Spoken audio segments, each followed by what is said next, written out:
For more than a century, time zones have been the invisible scaffolding of civilization. They brought order to railways, discipline to factories, and predictability to trade. Noon meant something. Morning had a shared meaning.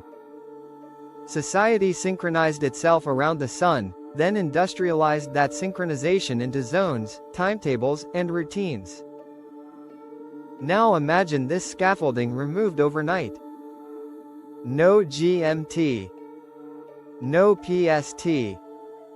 No local time, just one global clock. At first glance, abolishing time zones feels like a technical tweak, a bureaucratic simplification. In reality, it would be a civilizational shock. Time zones are not just about clocks, they are about social rhythm, power coordination, and human psychology.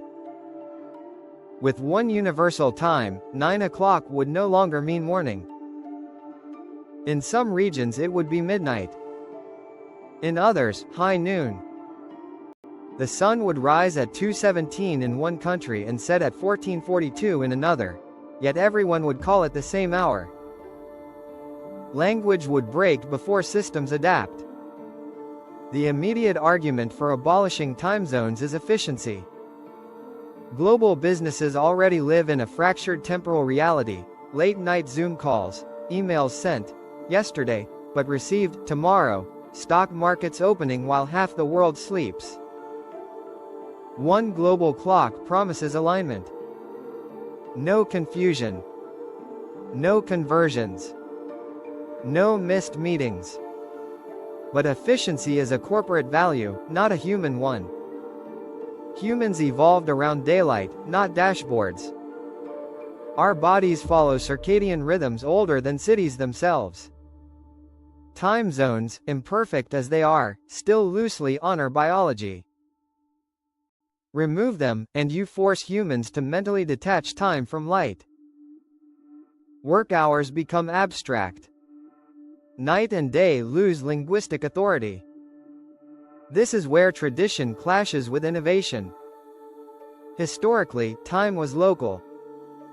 The sun told you when to wake, pray, work, and rest. Time zones were already a compromise with nature. Abolishing them would be the final step, time fully divorced from the sky. Yet history shows that every major leap, mechanical clocks, standardized time, daylight saving, felt unnatural at first.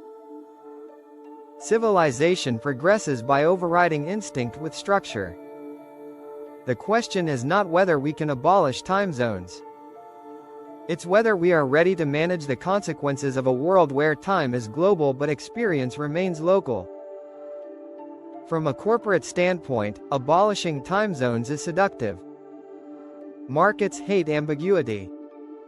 One global time standard would streamline trading, logistics, aviation, and digital operations.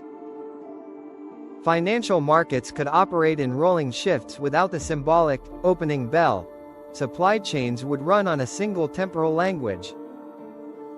Global companies would finally speak time fluently. But here's the uncomfortable truth: time zones currently distribute power. Today, financial dominance follows the sun, from Asia to Europe to North America. This rotation provides recovery windows, regulatory pauses, and psychological breaks. Abolish time zones, and you flatten that cycle. Markets become continuous, relentless, and always on. In a one-clock world, the concept of after hours disappears. Crises don't wait for morning. Earnings calls happen at biologically hostile hours for someone, always. The burden shifts to labor, not capital. Corporations would adapt fast. Humans would be expected to follow. Executives would rebrand night work as off-peak productivity. HR policies would speak of time neutrality and clock-agnostic teams. But beneath the jargon lies a hard reality. Those closest to power will choose humane hours. Those farthest will absorb the disruption. There's also a geopolitical angle.